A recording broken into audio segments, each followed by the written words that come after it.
All right, guys, let's talk about the Lakers some more. They just beat the Pacers off LeBron's tip-in. They had, before that, a couple losses to the Bulls and the Magic. Austin Reeves has been going crazy. But I would like to start with Luka, and as the title says, it still doesn't feel completely real. Like, every time I watch them, and I'm trying to watch every Laker game, there's like 3 to 4 times a game where I'm just like, how the hell did Luka end up on the Lakers? I'm well aware of how it happened. It's been talked about enough.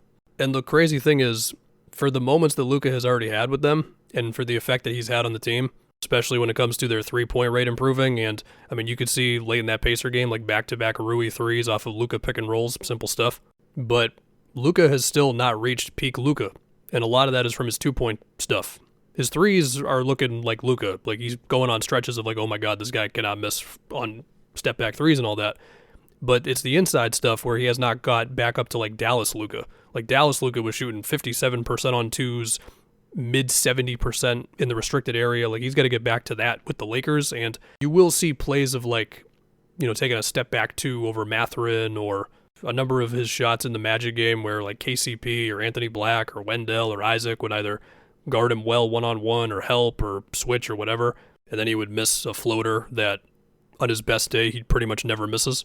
I mean, even on his not best days, he usually never misses those shots. And even as I say all that, I mean, 45 against the Bucks. He's had over 30 in 5 of his last 6 games.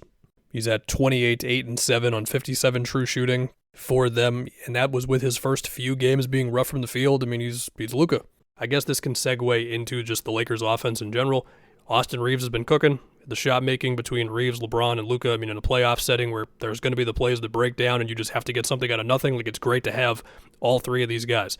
I will also say there have been stretches where it does feel like their offense can get a little too stagnant of let's create something out of nothing with 7 seconds on the clock. You love it as a last resort thing because all 3 of those guys can bail you out, but if there was something I was going to fear with this offense, it would be sometimes it can get a little too stagnant. I don't want to keep referencing only the Magic game, but to reference the Magic game, it just felt like that was happening a lot, and you do that against a really good defense, and you're down by like 15 in the fourth quarter.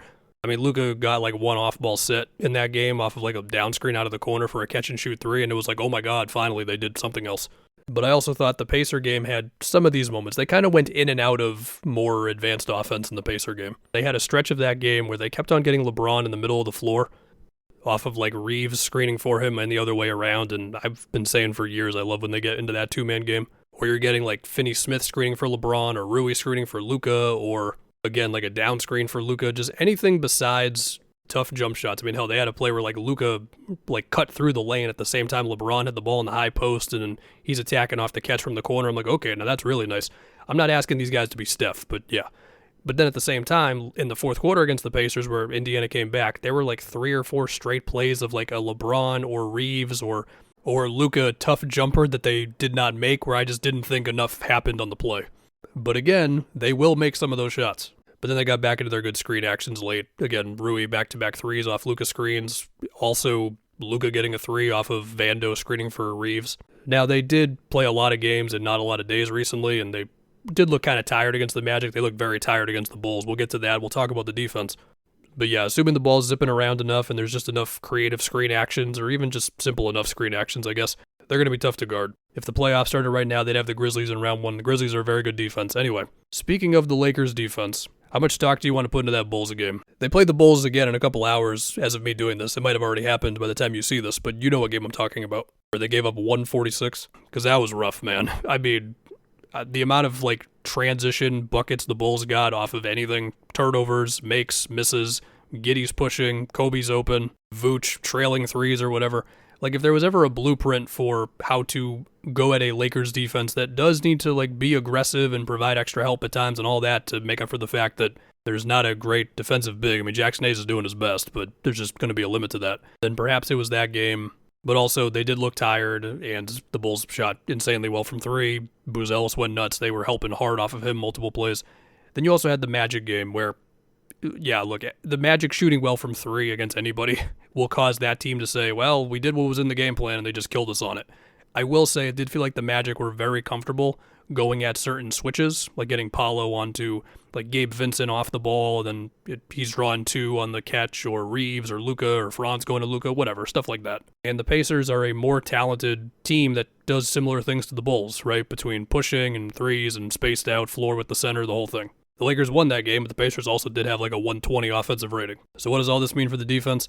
I mean, we get the gist. Like what they did for a decent stretch of time defensively, being one of the best teams in the league on that side of the floor after trading AD, like it was really impressive. They've proven that they can get to that level with rotation, switching, being physical, playing smaller lineups if you have to. Again, Jackson Hayes will give you some minutes there. I mean, Vando's going to come in there and cause havoc. It's just tough to keep that up. Now, as I say that, I mean, they would have the Grizzlies in round 1 right now. Ja is dealing with a hamstring right now. We'll have to see there. He was really cooking before he went down. Seeing Zach Edey versus a Laker small lineup, that's an interesting thing to wonder. But also, I'm picturing like somebody being physical against Jaren in the post with all of his offensive growth this season between Rui, LeBron, or Finney Smith most likely. Jackson Hayes will still be getting them minutes in probably like the 20s. It's interesting, man. I mean, you look at last night against the Pacers where they had kind of a disastrous last 2 minutes before the LeBron tip-in where like Halliburton beat Luka in a one-on-one multiple times, one for a 3-point play, one where Nembhard just like beat them all down the floor off of a make where they were kind of falling asleep for a bucket. You can't have that. Anyway, I don't know what I'm talking about anymore. Basically, Luka, LeBron, and Reeves in a playoff setting are going to make a lot of tough shots, although ideally you don't have to take too many tough shots.